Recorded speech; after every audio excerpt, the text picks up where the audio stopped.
ఆదికాండము 4వ అధ్యాయం. ఆదికాండము 4వ అధ్యాయం 6వ వచనం నుండి 8వ వచనం వరకు చదువు.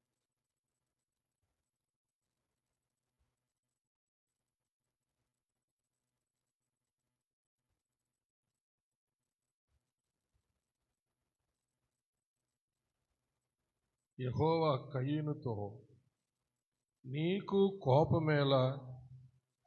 ముఖము చిన్నబుచ్చుకొని ఉన్నావేమి? నీవు సత్క్రియ చేసిన ఎడల తల ఎత్తుకొనవా?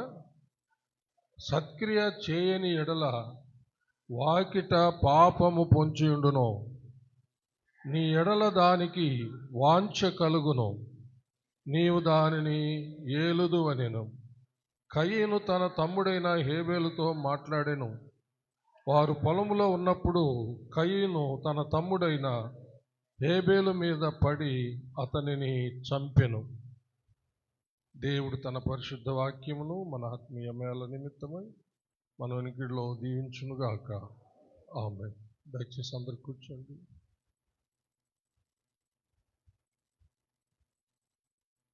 ప్రార్థించుకుందాం.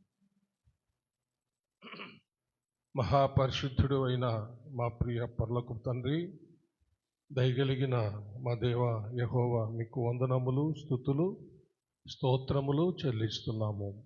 మీ దీన దాసుడనైన నన్ను మీ శిలువ చాటున మరుగు చేసుకొని నాతోనూ మా అందరితోనూ మాట్లాడమని క్రీస్తు పేర వేడుకొంచున్నాము తండ్రి. ఆమేన్. హల్లెలూయా. మన అంశం ఏమిటి?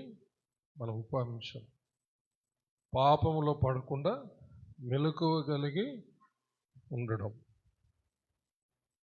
పాపములో పడకుండా మెలకువగలిగి ఉండడం. మన అంటే ఎన్ని అంశాలు వీటిని ధ్యానిస్తున్నాం కదా. హల్లెలూయా. మనం పాపంలో పడకుండా మెలకువగలిగి మనం ఉండాలి. అది ఎలా సాధ్యము అంటే, మనం పోయిన వారము ఒక విషయాన్ని ధ్యానించుకున్నాం. ఏంటది? ప్రతి ఒక్కరూ వారి వారి చెప్పాలి. మీరే గట్టిగా చెప్పండి, నాకు వినబడ్డాడు చెప్పాలి.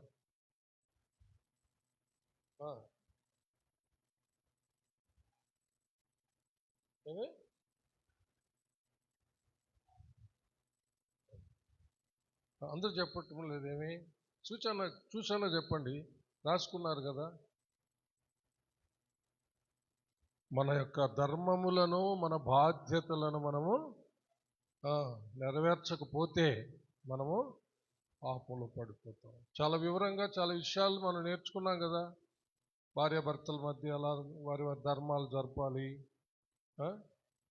యజమానుడు వారి పని వారి పట్ల ఎలా ధర్మాలు జరపాలి, ఒక న్యాయాధిపతిగా, ఒక ప్రవక్తగా, ఒక యాజకుడిగా, ఎవరు దాను మొదలుకొని బెయేర్షెబా వరకు గొప్ప సాక్ష్యం పొందిన ప్రవక్త ఎవరు? చెప్పాలి గట్టిగా. సమూయేలు. ఆయన గురించి నేర్చుకున్నాం కదా పోయిన వారం మనం. హల్లెలూయా. ఆయన్ని ప్రార్థన చేయమని వాళ్ళు ఇశ్రాయేలీయులు కోరినప్పుడు ఏమన్నాడు? నా బాధ్యత నాకు తెలుసు అన్నాడు. హల్లెలూయా. నా బాధ్యత నాకు తెలుసు. నేను నా బాధ్యతను విస్మరిస్తే, మీ కొరకు ప్రార్థన చేయటం మానితే, నేను యెహోవాకు విరోధంగా పాపం చేసిన వాడిని అవుతాను. కానీ శ్రేష్టమైన చక్కని మార్గాన్ని నేను మీకు బోధిస్తున్నాను. ఆ మార్గంలో మీరు మీ రాజు నడవకపోతే మీరు మీ రాజు నశించిపోతారు, జాగ్రత్త అని చెప్పాడు. ఎవరు? సమూయేలు ప్రవక్త. బాగా విన్నారు కదా మీరంతా. బాగా చెప్తా ఉంటే రెస్పాండ్ ఇచ్చారు. భార్యాభర్తలు కూడా, కట్టుకున్న భార్యాభర్తలు ఒకరిపైన ఒకరు బాధ్యతలు కలిగి వాళ్ళ ధర్మాలు వాళ్ళు నెరవేరిస్తే, చక్కగా భార్యాభర్తలు స్నేహితులు అయిపోతే అసలు పాపం వారి మధ్య జరిగేదానికి ఛాన్సే ఉండదు. వాళ్ళు చాలా చక్కగా వాళ్ళు వారి ధర్మములు జరిపించుకుంటూ వాళ్ళు సంతృప్తికరంగా ఉండి దేవుణ్ణి మహింపరుస్తారని నేర్చుకున్నాం కదా. అందుకనే పశువులు ఆహారం తిని క్రూర మృగాలకు భయపడి గబగబా అవి మేసేస్తాయి అన్నమాట. సాధు జంతువులన్నీ క్రూర మృగాలకి భయపడి వాటి మేత గబగబా మేసేసి తినేసి అవి ఎక్కడైనా దూరంగా వెళ్ళిపోయి క్రూర మృగాలు రాని ఒక చోటున అవి విశ్రాంతి తీసుకుంటూ అవి తిన్నటువంటి ఆహారాన్ని మరలా నోట్లోకి తెచ్చుకొని నమిలి సారాన్ని బాగా మిగుతాయన్నమాట. నెమరు వేయడం మనం చదువుకున్నాం కదా మన బడి పాఠాల్లో. అలాగ గనక మనము వాక్యం విని వెళ్ళి మళ్ళా ఆదివారం వచ్చేటప్పుడే మళ్ళా షెల్ఫ్లో ఉన్న బైబిలో లేకుండా జోసఫ్ చెప్పినప్పుడు దుండి కింద పెట్టుకునే బైబిలో అవి దుమ్ము కొట్టుకొని తోస్తే ఏం ప్రయోజనం ఉండదు. అందుకని క్రైస్తవులు అనేక మంది బలహీనంగా ఉండడానికి కారణం ఇదే. బాగా వింటారు కానీ దానిని నెమరు వేయరు అనమాట. దాని మరలా ధ్యానించరు. దానివల్ల ప్రాబ్లం. కాబట్టి ధ్యానించండి, రాసుకొని వెళ్ళి మరలా ఒక్కసారైనా మరలా తిరిగి ఆదివారము వచ్చే లోపల కనీసం ఒక్కసారైనా దానిని జ్ఞాపకం చేసుకొని ధ్యానించుకొని రండి. అది చాలా ఆశీర్వాదకరంగా మీకు ఉంటుంది. రెండవది ఏమిటంటే, మనము పాపంలో పడకుండా మెలకుగా ఉండాలంటే మనము సత్క్రియలు చేయాలి. ఏం చేయాలి? సత్క్రియలు చేయాలన్నమాట. రెండవది. మొదటిది ఏంటి? మన ధర్మములు, మన బాధ్యతలు మనము విస్మరించకూడదు. రెండవది ఏంటంటే, మనం పాపంలో పడకుండా మెలకుగా ఉండడం అంటే సత్క్రియలు చేయాలి. సత్క్రియలు చేయాలి. ఇప్పుడు మనం చదివినటువంటి వాక్యంలో డైరెక్ట్గా సృష్టికర్త అయినటువంటి సర్వశక్తి కలిగిన దేవుడైన యెహోవాయే ఈ సంగతి చెప్పాడు. ఆది దంపతులైన ఆదాము అవ్వల కుటుంబంలో జరిగినటువంటి ఒక సంఘటన ఏంటది? వాళ్ళకు కయీను మొదటి కొడుకు, రెండవ కొడుకు హేబేలు. హేబేలు దేవుని యందు భయము భక్తి కలిగినటువంటి వాడు. కయీను దేవుని యందు భయభక్తులు లేనివాడు. హేబేలు సత్క్రియలు కలిగిన వాడు. కయీను సత్క్రియలు లేనివాడు అనమాట. దేవుణ్ణి హేబేలు ప్రేమించినట్టుగా కయీను ప్రేమించలేదు. హేబేలు దేవుణ్ణి హత్తుకున్నట్టుగా కయీను హత్తుకోలేదన్నమాట. హేబేలు దేవుని పైన అతనుకున్నటువంటి అభిప్రాయం, ఆ దృష్టి, దేవుని యొక్క ఔన్నత్యాన్ని, ఆ గొప్పతనాన్ని, అతి గొప్పతనాన్ని హేబేలు గుర్తించగలిగాడు అన్నమాట. అందుకనే దేవుని యొక్క ఔన్నత్యానికి, ఆ గొప్పతనానికి, అతి గొప్పతనానికి తగినట్టుగా అర్పణ ఎత్తుకోబోయాడు అనమాట. ఎవరు? హేబేలు. కయీను ఏమో ఏదో ఇవ్వాలి కదా అన్నట్టుగా అతను వ్యవసాయదారుడు. అతను వ్యవసాయంలో పండినటువంటి ఆ యొక్క పంటలో ఏదో కొంచెం ఎత్తుకోబోయాడు అనమాట. కానీ హేబేలు మాత్రము దేవుడు ఎంత ఉన్నతుడో, ఆయన ఎంత మహిమగలవాడో, సర్వశక్తి గల దేవుడో, ఆయనకు తగినటువంటి అర్పణ, ఆయన ఎంత పరిశుద్ధుడో ఎరిగినటువంటి వాడై ఏ మచ్చ, ముడత, డాగు, కలంకము, అంగవైకల్యము లేనటువంటి ఒక శ్రేష్టమైన గొర్రెను తీసుకొని పోయి దేవునికి దహన బలిగా అర్పిస్తాడనమాట. హల్లెలూయా. అప్పుడు దేవుడు హేబేలును అంగీకరించాడు. హేబేలు యొక్క అర్పణను అంగీకరించాడు అనమాట. కయీను అర్పించిన అర్పణ దేవుడు అంగీకరించలా. అప్పుడు కయీనుకి చాలా కోపం వచ్చేసింది అనమాట. కయీను కోపం తెచ్చుకొని భయంకరంగా ఉంటే దేవుడే కయీనుతో మాట్లాడాడు ఈ మాటలు. చూడండి 5వ వచనం నుంచి. కయీనును అతని అర్పణను ఆయన లక్ష్య పెట్టలేదు. సరే, 4 నుంచి చదువుతాం మీకు అర్థమయ్యేటట్టు. హేబేలు కూడా తన మందలో తొలిచూలున పుట్టిన వాటిలో క్రొవ్విన వాటిని కొన్ని తెచ్చెను. యెహోవా హేబేలును అతని అర్పణను లక్ష్య పెట్టెను. కయీనును అతని అర్పణను ఆయన లక్ష్య పెట్టలేదు. కాబట్టి కయీనుకు మిక్కిలి కోపం వచ్చి అతడు తన ముఖము చిన్నబుచ్చుకొనగా యెహోవా కయీనుతో, నీకు కోపమేలా? ముఖము చిన్నబుచ్చుకొని ఉన్నావేమి? నీవు సత్క్రియ చేసిన యెడల తల ఎత్తుకొనవా? సత్క్రియ చేయని ఎడల వాకిట పాపము పొంచి ఉండును, నీ ఎడల దానికి వాంఛ కలుగును, నీవు దానిని ఏలుదు అనెను. కయీను తన తమ్ముడైన హేబేలుతో మాట్లాడెను.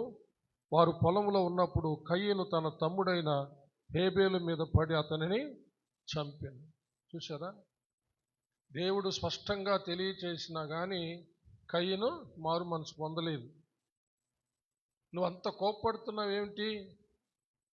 నీలో సత్క్రియ ఉంటే నువ్వు తల ఎత్తుకోవా? సత్క్రియ లేకపోతే వాకిట పాపము కాచుకొని ఉంటుందంట, పొంచి ఉంటుందంట, వాకిటికి వచ్చేస్తుంది.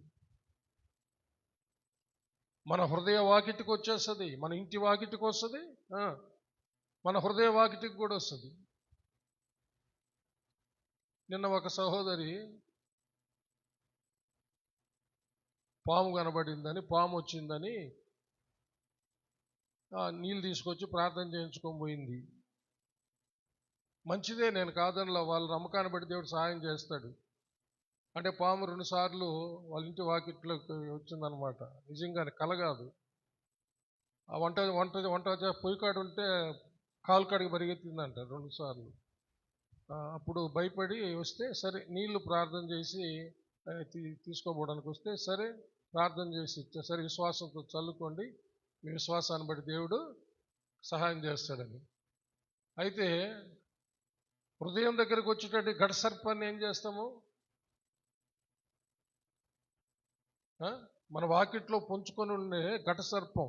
ఎవరు ఘట సర్పం? సైతానికి ఘట సర్పమని, ఆది సర్పమని పేర్లున్నాయి. అపవాది, సైతాను, అబద్ధాల జనకుడు, బయల్జెబూలు, ఇవన్నీ సాతాను పేర్లు అన్నమాట.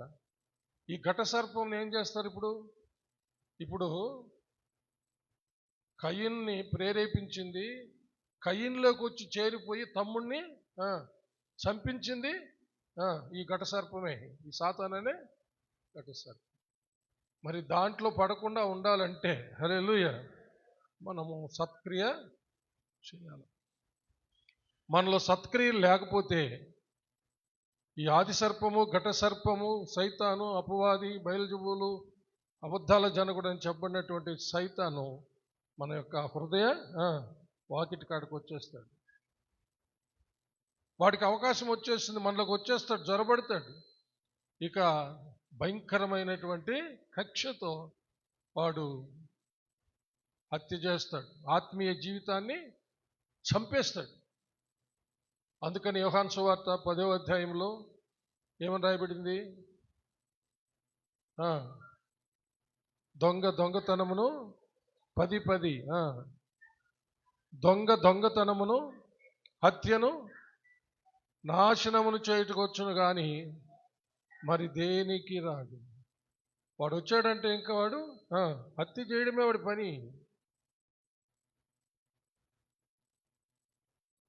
హేబేల్ని పొలంలోకి ఎట్ట తీసుకెళ్ళాడు మోసంతో కయీను, మాట్లాడుకుంటాం రారా అని.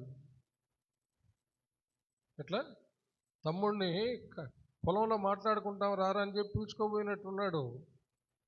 అలాగ దొంగలు ఇస్తాడు అనేక మంది, రారా అటు పోయిస్తాము, అటా పోయి షికారుకి పోయేస్తాము రారా, అటా పెన్నా నది దాకా పోయేస్తాము రారా, లేకపోతే ఆ పొలంలోకి పోయేస్తాం రారా, ఫ్రెండ్లీగా. అనేకుల హృదయాల్లో సైతాన్ నుండి ఆడికెళ్ళిన తర్వాత వాళ్ళ దురలవాటుల్లో సత్క్రియలు ఉండవు కదా, ఆడ తాగడం చేసి వాళ్ళు విభచరించడం చేసి అక్కడ గొడవలు వచ్చి వాళ్ళే చంపుకొని, ఇంకా ఘోరాతి ఘోరమైన సంగతులు ఆ యొక్క నదుల్లోనే వాళ్ళని పారేసేవాళ్ళు, బూడ్ చేసేవాళ్ళు చూస్తూ ఉన్నాం, మనం వింటూ ఉన్నాం. మన ప్రాంతాల్లో కూడా ఈ ఘోరాతి ఘోరమైన విషయాలు చూడాల్సి వస్తుంది, వినాల్సి వస్తుంది. ఎంత భయంకరమైన పరిస్థితి.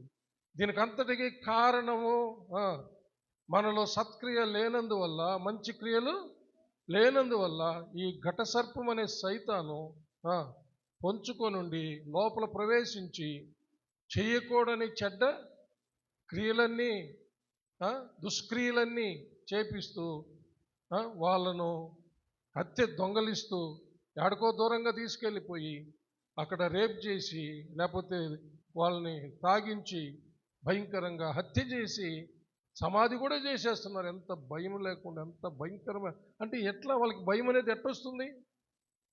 రాదు. దేవుని ఆత్మ ద్వారా దేవుని భయం వస్తుందని ఉంది. చెప్పలు కొట్టి దేవుని భయం పెడతాను. సైతాను గర్విష్టి, వాడు భయంకరమైన గర్వాన్ని పోస్తాడు, భయము లేనటువంటి స్థితిని కలిగజేస్తాడు, భయభక్తులు లేకుండా చేస్తాడు, సత్క్రియలు లేకుండా చేస్తాడు. యెషయా గ్రంథం 11వ అధ్యాయం 2వ వచనాన్ని చదవండి.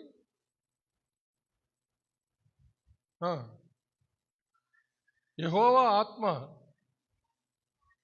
జ్ఞాన వివేకములకు ఆధారముగు ఆత్మ, ఆలోచన బలములకు ఆధారముగా ఆత్మ, తెలివిని, చూశారా, యెహోవా ఎడల భయభక్తులు పుట్టించే ఆత్మ. హల్లెలూయా. కాబట్టి మనలో కానీ మన బిడ్డల్లో కానీ దైవ భయము అనేది రావాలి అంటే, హల్లెలూయా, దైవ భయం వచ్చి పాపం చేయకుండా, దుష్క్రియలు చేయకుండా, సైతానుకి చోటు ఇవ్వకుండా, వాడి చేత దొంగలించబడకుండా, హత్య చేయబడకుండా, నాశనం చేయబడకుండా ఉండాలంటే దేవుని ఆత్మ అభిషేకాన్ని పొందుకోవాలా. హల్లెలూయా.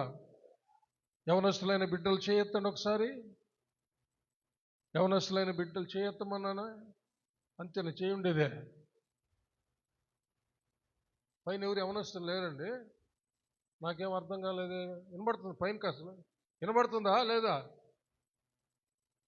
ఎంత ప్రమాదకరమైన పరిస్థితిలో మనం ఉన్నామో వాటి నుంచి తప్పించుకోవాలంటే చెప్తున్నాను. దయచేసి చేతులెత్తిన బిడ్డలారా, యవనస్తులారా, దేవుని ఆత్మను పొందండి. అపోస్తుల కార్యాల గ్రంథం 2వ అధ్యాయము 38వ వచనాన్ని ఒకసారి చదవండి.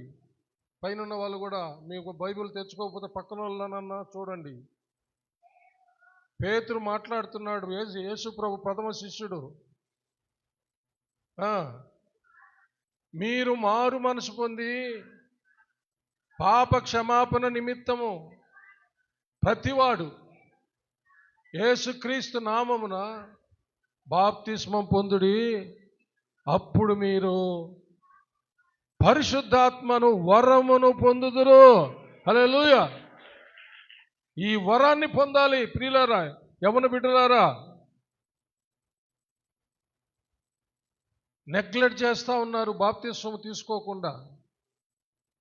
వెండి బంగారాల చేత మనం విమోచించబడలా. ఆరాధన మెసేజ్ విన్నాం కదా, ప్రశస్తమైనటువంటి క్రీస్తు యొక్క రక్తము ద్వారా విమోచించబడ్డాం. ప్రతి ఒక్కరూ విమోచించబడాల. యేసయ్య రక్తము ద్వారా విమోచించబడాల. ఆ విమోచనలో విడుదల, ప్రక్షాళన రెండు ఉన్నాయన్నమాట. ప్రతి బంధకాల్లో నుంచి విడుదల ఉంది, ప్రతి పాపమును కడిగివేసి పరిశుద్ధపరిచేది ఉందన్నమాట. మనం కడగబడిన తర్వాత, పరిశుద్ధపరచబడిన తర్వాత దేవుడు పరిశుద్ధాత్మను ఒక వరముగా, గిఫ్ట్గా ఆయన అనుగ్రహిస్తున్నాడు. హల్లెలూయా. ఆయనే వెలబెట్టి తన రక్తాన్ని వెలగా చెల్లించి మనలను విమోచించి, ఆయనే ఉచితంగా, వరం అంటే గిఫ్ట్ అంటే ఉచితంగా ఇచ్చేది. రక్షణ ఉచితమే, వరమే. రక్షకుడు వరమే, రక్షకుడు వరమే. ఆయన ద్వారా వచ్చిన రక్షణ వరమే. పరిశుద్ధాత్మ కూడా వరమే. హల్లెలూయా. ఆఖరికి నిత్య జీవం కూడా వరమే. దేవుని కృపావరం అంట. హల్లెలూయా. కాబట్టి ప్రతి యవనస్తుడు రక్షించబడాలా, బాప్తిసం పొంద రక్షించబడాలా, పరిశుద్ధాత్మ అభిషేకం పొందాలా. పరిశుద్ధాత్మ మనకు దైవ భయాన్ని కలిగిస్తాడు. హల్లెలూయా. భక్తిని కలిగిస్తాడు. ఇలాంటి భయంకరమైన పరిస్థితుల నుండి తప్పించుకోవాలి అంటే ఎవరైనా సరే, ఒకవేళ రక్షించబడి అనేక మంది మీరు రక్షించబడిన వాళ్ళు కూడా దేవుని ఆత్మను పొందకపోతే ప్రమాదమే మీకు. దేవుని ఆత్మను పొంది దేవుని ఆత్మ చేత ఎందరో నడిపించబడతారో వాళ్ళు మాత్రమే దేవుని కుమారులు అనబడతారంట. దేవుని కుమారులని వాడు తాకలేడు. దేవుని కుమార్తెలను వాడు తాకలేడు. మనమంతా దేవుని కుమారులము, దేవుని కుమార్తెలం. ఆయన ఆత్మ చేత ముద్రించబడిన వాళ్ళం, ఆయన రక్తము చేత విమోచించబడిన వాళ్ళం. ఎందుకు ఆ ఆత్మని దేవుడు మనకి ఇచ్చాడు అని అంటే, మనము సర్వ సత్యములోనికి నడిపించబడ్డానికి. హల్లెలూయా. సత్క్రియలు కలిగి దేవుని యొక్క అనుగ్రహం పొందుకోవడానికి.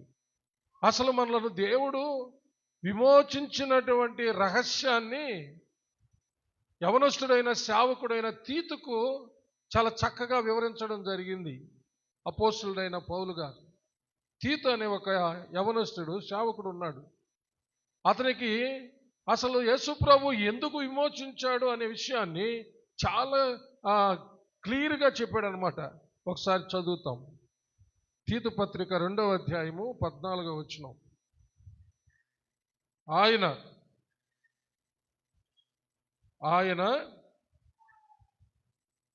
సమస్తమైన దుర్నీతి నుండి మనలను విమోచించి సత్క్రియలయందు ఆసక్తి గల ప్రజలను తన కోసరము పవిత్రపరుచుకొని తన సొత్తుగా చేసుకొనుటకు తన్ను తానే మన కొరకు అప్పగించుకొనెను. చప్పట్లు కొట్టి దేవుని మహిమపరుస్తున్నాం పిల్లలు. ఇక్కడ తీతుకు చాలా చక్కగా ఈ వివరణ ఇస్తూ ఉన్నాడు. మనలను యేసుక్రీస్తు ద్వారా దేవుడు ఎందుకు విమోచించాడు, దేని కొరకు విమోచించాడు, ఎవరి కొరకు విమోచించాడో చాలా క్లియర్గా చెప్తున్నాడు అనమాట. ఏంటంటే చూడండి, ఆయన సమస్తమైన దుర్నీతి నుండి మనలను విమోచించడానికి. హల్లెలూయా. ఏంటి? సమస్తమైన దుర్నీతి నుండి మనలను విడిపించడానికి. హల్లెలూయా.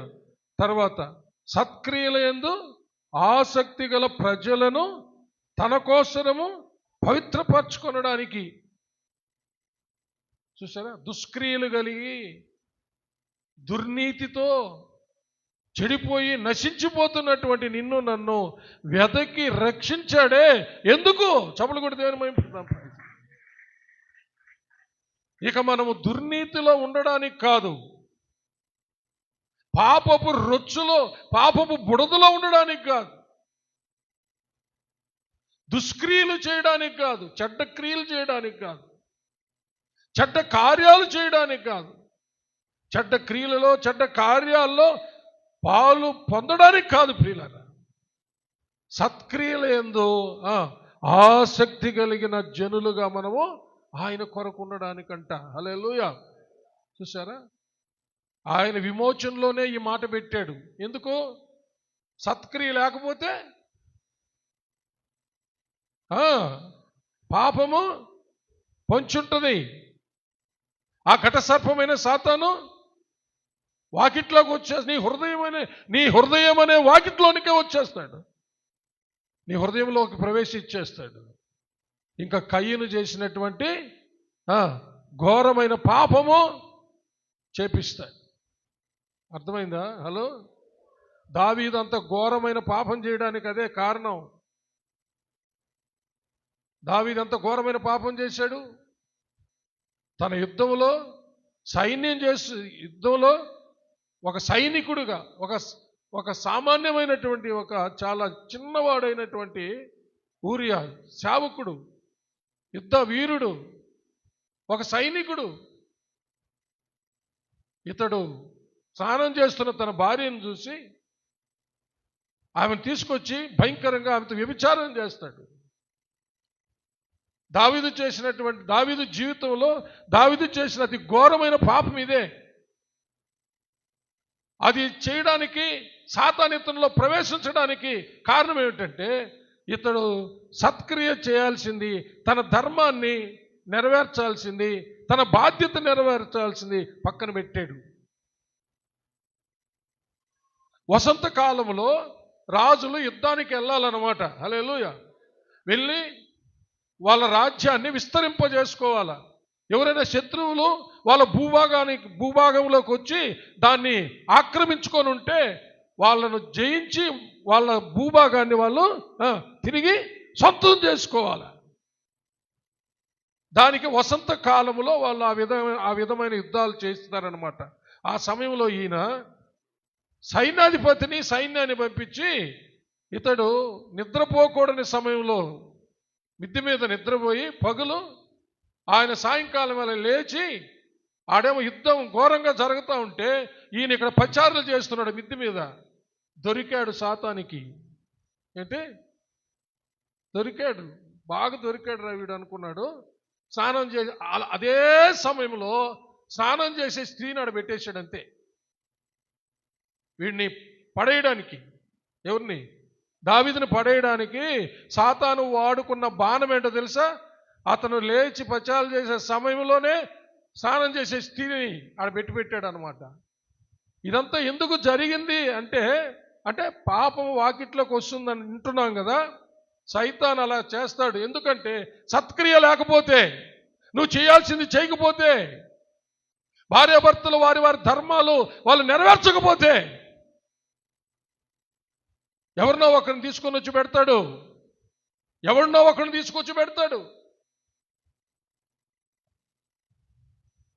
యోసేపును కూడా ఆ విధంగా మోసం చేసి చెడపాలనుకున్నాడు. వల్లగాల. ఎందుకంటే యోసేపులో అన్ని సత్క్రియలే. చపలు కొట్టి దేని మహిమపడతాం. Praise lord. యోసేపులో యవనస్తుడు యోసేపు. దావీదుకి అప్పుడు భార్యలు ఉన్నారు, బిడ్డలు ఉన్నారు. అతడు అంత ఘోరమైన పాపం చేసేటప్పుడు యోసేపు యవనస్తుడు, సుందరుడు. యోసేపు దగ్గరకి పోతిఫర్ భార్య అనేక సార్లు వచ్చి శోధించింది, ఏ మాత్రం ఒప్పుకోలేదు. కారణము యోసేపులో సైతాను లోపలికి వచ్చేదానికి అవకాశము లేదు. ఎందుకంటే సత్క్రియతో ఉన్నాడు. ఆ సత్క్రియకు కారణమైన దేవుని ఆత్మతో నిండి ఉన్నాడు. చెప్పండి కూడా. Very good. హల్లెలూయా. ఆ సత్క్రియకు కారణమైన ఆత్మతో నిండి ఉన్నాడు. అనుదినం ప్రార్థన చేసేవాడు, అనుదినము దేవునితో ధ్యానంలో ఉండేవాడు, దేవుని వైపు చూచేవాడు. అందుకనే యోసేపుని ఏం చేయలేకపోయాడు సైతాన్. దావీదును పట్టుకునేశాడు. ఒక స్నానం చేసే స్త్రీని రెడీ చేసి పెట్టి ఆ స్త్రీ ద్వారా పడగొట్టాడు అన్నమాట. జాగ్రత్త. మహాజ్ఞాని అయిన సొలొమోను రాజు దేవునికి వ్యతిరేకమైన భయంకరమైన పనులు చేయడానికి కారణం అదే. అంత జ్ఞానవంతుడు, సంఘానికి, సమాజానికి, లోకమంతటికి కూడా ఎంతో జ్ఞానాన్ని బోధించిన వాడు. ఎవరు పొందుకోలేనంత జ్ఞానం దేవుడిస్తే అతడు కామాతురత కలిగిన వాడై తన అనేక మంది భార్యలను చేసుకొని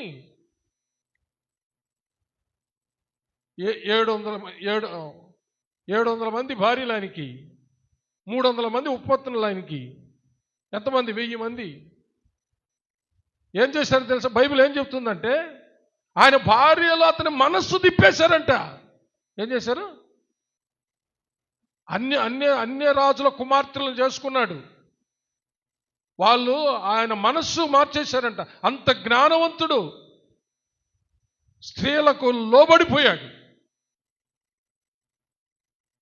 ఆయన చేసుకున్న భార్యలు, బైబిల్లో చక్కగా మాట రాయబడింది, అతనిని వాళ్ళు వారి వైపు తిప్పేసుకొని దేవునికి మహిమార్థంగా ఎక్కడైతే యెరూషలేము దేవాలయాన్ని కట్టాడో అదే సియోను కొండకు ఎదురుగా కొండ మీద వాళ్ళ భార్యలను సంతోషపెట్టడానికి వారి భార్యలు ఆరాధించే దేవతలకు గుడులు కట్టించి ఆ భార్యలతో పాటు పోయి ధూపం వేస్తాడు. అంత భయంకరంగా ఆ స్త్రీలు అతన్ని చెప్పండి అమ్మా, చెప్పండి. సైతాను స్త్రీలను బాణంగా వాడుతాడు. పురుషులారా జాగ్రత్త. అలాగనే స్త్రీలారా పురుషుల్నే, మగవాళ్ళనే బాణాలుగా వాడుతాడు. ఈ భయంకరమైన పరిస్థితుల్లో నుంచి తప్పించుకోవాలంటే ఒకే ఒక మార్గం. హల్లెలూయా. రక్షించబడాలి, పరిశుద్ధాత్మ అభిషేకం పొందాలి, పరిశుద్ధాత్మ నడిపించిన ప్రకారము నడుస్తూ సత్క్రియల యందు ఆసక్తి కలిగిన జనులుగా దేవుడు ఎలా విమోచించాడో ఆ ప్రజలుగా మనం జీవించాలి. హల్లెలూయా. అందుకనే ఆయన ఇంకా ఏమన్నాడంటే, తన సొత్తుగా చేసుకొనటానికి తను తానే మన కొరకు అర్పించుకున్నాడు. తన సొత్తు. హల్లెలూయా. రక్షించబడిన వాళ్ళు, క్రీస్తు రక్తము చేత కొనబడిన వాడు, క్రీస్తు రక్తము చేత విమోచించబడిన వాడు ఆయన సొత్తు. హల్లెలూయా. చప్పట్లు కొట్టి దేవుని మహిమపడతాం. Praise God. ఆయన సొత్తు, ఆయన్నే మహింపరచాలా. హల్లెలూయా. అందుకనే కొరింథీయులకు రాసిన మొదటి పత్రిక 6వ అధ్యాయము చివరి వచనం చదవండి. మీరు మీ సొత్తు కాదు. అక్కడి నుంచి చదవమా. మీరు మీ సొత్తు కాదు, విలువ పెట్టి కొనబడిన వారు గనుక మీ దేహముతో దేవుణ్ణి మహిమపరచండి. చప్పట్లు కొట్టండి. హల్లెలూయా. గట్టిగా ప్రియులారా. హల్లెలూయా. ఓ రబాబా శబరబాబా. మనం ఎవరుమో తెలుసా? సృష్టికర్త అయిన దేవుడు తన కుమారుడిని యేసుక్రీస్తుని లోకానికి పంపించి తన కుమారుల్లో ఉన్నటువంటి తన రక్తాన్ని, హల్లెలూయా, యేసుక్రీస్తు రక్తం అంటే దేవుని రక్తమే. హల్లెలూయా. యేసుక్రీస్తు రక్తం అంటే దేవుని రక్తమే. దేవుడే తన రక్తాన్ని చిందించి ఆ రక్తాన్ని వెలగా ఇచ్చి కొన్నాడండి నిన్ను నన్ను. మనము దేవుడి చేత కొనబడిన వాళ్ళు, అంటే దేవుని రక్తము చేత కొనబడి ఆయన సొత్తైనాం. ఆయన సొత్తైన మనము ఆయన్నే మహింపరచాలా. హల్లెలూయా. ఆయన్నే మహింపరచాలా. ఈ దేహమును ఎత్తుకొని పోయి వేశ్యలకు, వ్యభిచారులకు ఇవ్వకూడదు, జారత్వానికి ఇవ్వకూడదు. ఒకప్పుడు తెలుసో తెలియకో చేశాం, రక్షించబడ్డాం. మరలా అనేక మంది ఆ రుచులకు పోకుండా స్థిరంగా నిలబడిన వాళ్ళు ఉన్నారు. కానీ కొంతమంది క్రైస్తవులు దేవుని ఆత్మను ఆర్పుకొని పరిశుద్ధాత్మను దుఃఖపెడుతూ వదిలిపెట్టి వచ్చిన పాపాలు చేస్తూ దేవునికి ఎంతో దుఃఖాన్ని కలిగిస్తున్నారు. అయినా దేవుడు వారిని విడిచిపెట్టడంలే, హెచ్చరిస్తూ ఉన్నాడు. మీరు మీ సొత్తు కాదు, మీరు విలువ పెట్టి కొనబడిన వారు కనుక మీ దేహంతో దేవుణ్ణి మహింపరచండి. జారత్వానికి దూరంగా ఉండండి, జారత్వానికి దూరంగా పారిపోండి. ఆ ముందు వచ్చినాలంతా అవే. కొరింథీయులకు రాసిన మొదటి పత్రిక మనం చదివాం, మనం చివరి వచ్చిన చదివాం. ఆ ముందు వచ్చినాలంతా అవే. మీ దేహము దేవుని యొక్క ఆత్మకు ఆలయం. దేవుని ఆలయం అని మీ దేహాన్ని ఎత్తుకొని పోయి మీరు వేశ్యలకు ఇస్తారా? జారత్వానికి దూరంగా పారిపోండి అని. వేశ్యలు అన్నప్పుడు బైబిల్ బాగా చదివితే స్త్రీ వేశ్యలు ఉన్నట్టుగానే పురుష వేశ్యలు కూడా ఉన్నారని హోషేయ గ్రంథం చాలా స్పష్టంగా తెలియజేస్తుంది. దీంట్లో ఎవరైనా సమానమే. స్త్రీలు చేయడం తప్పు, పురుషులు చేయడం తప్పు కాదని లోకం చెప్తుంది. బైబిల్ చెప్తుంది స్త్రీ అయినా పురుషుడైనా ఒక్కటే. హల్లెలూయా. పాత రోజుల్లో వినిన మాటలు ఇప్పుడు వినడానికి కాదు. మగోడు ఎక్కడైనా తిరిగి వస్తాడు, నోరు మూసుకొని పడి ఉండే నువ్వు అని తిట్టించుకున్న రోజులు ఆ స్త్రీలు ఎంతో మంది ఉన్నారు. మగోడు ఎక్కడైనా తిరిగి రావచ్చంట, ఆడది మాత్రమో ఇంట్లో వాళ్ళు పడి ఉండాలంట, అతన్ని భరించాలంట. అంటే పురుషుడికి లైసెన్స్ ఇచ్చేశారు, స్త్రీకి లైసెన్స్ లేదని. ఆ రోజుల్లో బైబిల్ చెబుతుంది పురుషుడికి లైసెన్స్ లేదు, స్త్రీకి కూడా లైసెన్స్ లేదు. పెళ్ళైనా లైసెన్స్ లేదు, పెళ్లి కాకపోయినా లైసెన్స్ లేదనమాట. దేనికి? విచ్చలవిడి పాపం చేయడానికి. ఒక్కడే భర్త, ఒక్కటే భార్య. హల్లెలూయా. వారి ధర్మములు వాళ్ళు నెరవేర్చాలి. యవనస్తులు కూడా ఇష్ట ప్రకారము ఎవరినంటే వాళ్ళని కోరుకొని పరిగెత్తేది కాదు. ఒకప్పుడు తెలియక చేశాము. ఇలాంటి బోధనలు లేవు, ఇలాంటి హెచ్చరికలు లేవు, ఇలాంటి సత్యాన్ని బోధించే వాళ్ళు సరిగా లేరు. బోధించే వాళ్ళే ఆ పాపాలు చేస్తూ ఉంటే పునాదులు పాడవుగా నీతిమంతులు ఏం చేయగలరన్న వాక్యం ప్రకారము అనేక మంది పాడైపోతా ఉన్నాము. దేవుడు మనతో స్పష్టంగా మాట్లాడుతున్నప్పుడు హల్లెలూయా మాదిరికరమైన దైవజనులను మన మధ్య పెట్టి మనతో బోధిస్తున్నప్పుడు, ఆత్మదేవుడు బోధిస్తున్నప్పుడు మన జీవితాలు సరి చేసుకోగలగాలి. హల్లెలూయా. మారు మనసు పొందాలా, ఆత్మను ఆర్పకూడదు, పరిశుద్ధాత్మను దుఃఖపెట్టకూడదు. చాలా మంది ఆత్మను ఆర్పేసి పరిశుద్ధాత్మను దుఃఖపెట్టి వాళ్ళు చేసే పాపాలు చేస్తున్నారు. కానీ బైబిల్ హెచ్చరిస్తుంది స్ట్రిక్ట్గా, ఆత్మను ఆర్పకుడి. తెస్సలోనికీయులకు రాసిన మొదటి పత్రిక, తెస్సలోనికీయులకు రాసినటువంటి మొదటి పత్రిక 5వ అధ్యాయము 12 నుంచి ఒకసారి చదివితే మనకు అర్థమవుతుంది. చదువుమా. మరియు సరే టైం లేదు, ఒకేసారి చదువుతాం. 19 చదివేస్తాం. ఆత్మను ఆర్పకుడి. చూసారా, మీ బైబిల్లో ఉందా? ఆత్మను. క్రైస్తవుడై ఉండి పాపం చేసేవాడు దేవుడిచ్చిన ఆత్మను ఆర్పేసుకొని పాపం చేస్తున్నాడు. హలో, దేవుడిచ్చిన ఆత్మను ఆర్పేసుకొని దీపం పెట్టాడు.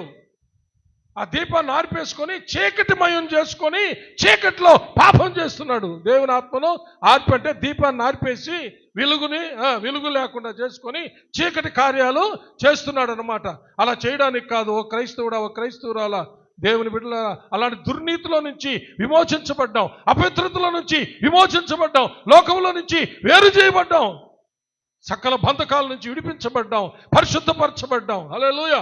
మళ్ళా అపవిత్రమైనవి చేయడానికి కాదు. నీవు దేవుని సొత్తు, నీ కోసం బలై అమూల్య రక్తాన్ని చిందించాడు. ఆయన్నే మహింపరచాలా జీవితకాలం అంతా.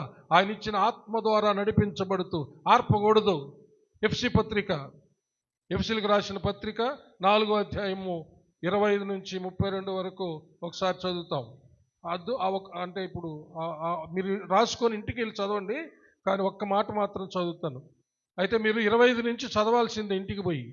30వ వచనం, దేవుని పరిశుద్ధాత్మను దుఃఖపరచకుడి. హల్లెలూయా. దేవుని పరిశుద్ధాత్మను దుఃఖపరచకుడి, విమోచన దినం వరకు ఆయన యందు మీరు ముద్రింపబడి ఉన్నారు. హల్లెలూయా. విమోచన దినం అంటే సంఘము ఎత్తబడే దినం అన్నమాట. విమోచన దినం అంటే చెప్పండి ఒకసారి ప్లీజ్ అందరూ. సంఘము ఎత్తబడే దినం. సంఘము ఎత్తబడే దినం. నువ్వు ఎత్తబడాలంటే, నువ్వు ఈ లోకంలో నుంచి విమోచించబడాలంటే దేవుని ఆత్మచేత నువ్వు ముద్ర పొంది ఉండాల. అందుకనే దేవుడు ఆత్మచేత ముద్ర వేశాడు. ఈ ముద్ర పొందిన వాళ్ళందరూ రేపు విమోచన దినమందు అనగా సంఘము ఎత్తబడేటప్పుడు ఈ పరిశుద్ధాత్మ ముద్ర ఎవరిలో ఉంటుందో, పరిశుద్ధాత్మను అనుసరించి ఎవరైతే నడుస్తూ ఉంటారో, పరిశుద్ధతను కాపాడుకుంటూ ఉంటారో, ప్రార్థన చేయొచ్చు మెలకుగా ఉంటారో, అపోస్తల బోధ, సహవాసము, రొట్టె విరుచుట, ప్రార్థన చేయటం ఎవరుంటారో వాళ్ళు మాత్రమే ఆ విమోచన దినమున ఎత్తబడతారు పిల్లలు. హల్లెలూయా. కాబట్టి ఆత్మను ఆర్పబాకండి, పరిశుద్ధాత్మ దుఃఖపెట్టబాకండి. మనలో దేవుడిచ్చింది ముద్రగా ఇచ్చాడు. ఆత్మ ద్వారా సర్వశక్తి నడిపించడానికి ఇచ్చాడు. ఆయన్ని మనలోనే పెట్టుకొని పాపం చేస్తూ ఉంటే ఆయన మనలో దుఃఖపడుతూ ఉన్నాడంట. ఎవరిలో ఉన్నాడు? చాలామందికి ఒక సమస్య, పాపం చేసే వాళ్ళలో కూడా ఆత్మ ఉంటాడా అని. రక్షించబడిన ప్రతి వారికి పరిశుద్ధాత్మ వరంగా ఇచ్చాడు కదా. హల్లెలూయా. ఆయన ఉంటాడు. ఆయన్ని ఆర్పేసి నీలో ఉన్న ఆత్మను నువ్వు దుఃఖపెడుతూ పాపం చేస్తున్నావని దీని అర్థం. అంటే బాప్తిసం పొంది పరిశుద్ధాత్మను పొందిన వాళ్ళు కూడా పాపం చేసే ప్రమాదం ఉంది. Hello please. చాలామంది అడుగుతుంటారు, గుడికి పోయే వాళ్ళు ఎందుకు పాపం చేస్తున్నారండి అని బయట ఉన్న వాళ్ళు. నేను చెప్తున్నా, గుడికి పోయే వాళ్ళు ఎందుకు పాపం చేస్తారంటే దేవుని ఆత్మను ఆర్పి దేవుని పరిశుద్ధాత్మను దుఃఖపెడుతూ పాపం చేస్తారు, బుద్ధి లేకుండా, బుద్ధిహీనంగా. అందుకని అలాంటి వారు రేపు విమోచించబడరు. వాళ్ళు విడవబడతారు. విడవబడుట బహుఘోరం ప్రియులరా. అందుకని ఆత్మను ఆత్మకూడదు, పరిశుద్ధాత్మను దుఃఖ పెట్టకూడదు. ఆయన మండుతూ మనలను మండిస్తూ ఉంటాడు. చప్పుడు కొట్టాలి, ప్రైజ్ గాడ్. మనలో మండిస్తూ ఉంటాడు. హల్లెలూయా. ఆయన పరిశుద్ధుడు, మనల్ని పరిశుద్ధపరుస్తూ ఉంటాడు. ఏకీభించాలి ఆయనతో. అప్పుడే నీవు పర్ఫెక్ట్గా ఉంటావు. హల్లెలూయా. సత్క్రియలు చేస్తావు, దుర్నీతిలో ఉండవు, పాపంలో ఉండవు, రొచ్చులో ఉండవు. దేవునికి ప్రియులైన పిల్లలుగా ఉంటారు. హల్లెలూయా. దేవుని సంఘం ఎత్తబడేటప్పుడు తప్పకుండా ఎత్తబడతాం. పిల్లరా, జాగ్రత్త పడదాం. సైతానికి చోటు దొరకకూడదు. సత్క్రియ లేకపోతే సైతాను వాకిట్లోకి వచ్చేస్తాడు. శరీర సంబంధమైన పాములు ఇండ్లలోకి ఎట్లొస్తాయో ఈ హృదయంలోనికి, నీ దేహములోనికి ఆది సర్పము, ఘట సర్పము, అపవాది, సాతాను, బెయల్జెబూలు, అబద్ధాల జనకుడు, మోసగాడు అని పిలువబడుతున్నటువంటి ఆ దుర్మార్గుడు, ఆ దుష్టుడు అయిన సాతాను నీలోకి వచ్చేసి నిన్ను నాశనం చేస్తాడు, నీ బిడ్డలను నాశనం చేస్తాడు, నీ సర్వస్వాన్ని నాశనం చేస్తాడు. అలా కాకుండా జాగ్రత్త పడాలి. పరిశుద్ధాత్మ నిన్ను సత్క్రియలకు నడిపిస్తున్నప్పుడు లోబడి నడువు, వాడు నీ దగ్గరికి రాడు. దేవుడట్టి కృప మనకు అందరికీ దయచేయను గాక. Amen. Hallelujah, hallelujah, hallelujah. Praise the Lord. Jesus, Jesus, Jesus, Jesus, Jesus. ఒక్క నిమిషం తలంచి పరిశీలన చేసుకుంటారా? హల్లెలూయా. రబబబబ శక్కర. దయచేసి పరిశుద్ధాత్మ దేవుడు సంచరిస్తున్నాడు. పరిశుద్ధాత్మ దేవుడు నీకేం మాట్లాడుతున్నాడో, నీకేం మాట్లాడుతున్నాడో దయచేసి అప్పగించుకోండి, అప్పగించుకోండి, అప్పగించుకోండి. అమ్మలారా, అయ్యలారా, తమ్ముళ్ళారా, యవ్వన బిడ్డలారా, తమాషా అనుకోబాకండి, ఇదేంటిది అనుకోబాకండి. రేపు నిన్ను ఎవ్వరు తప్పించలేరు. నీవు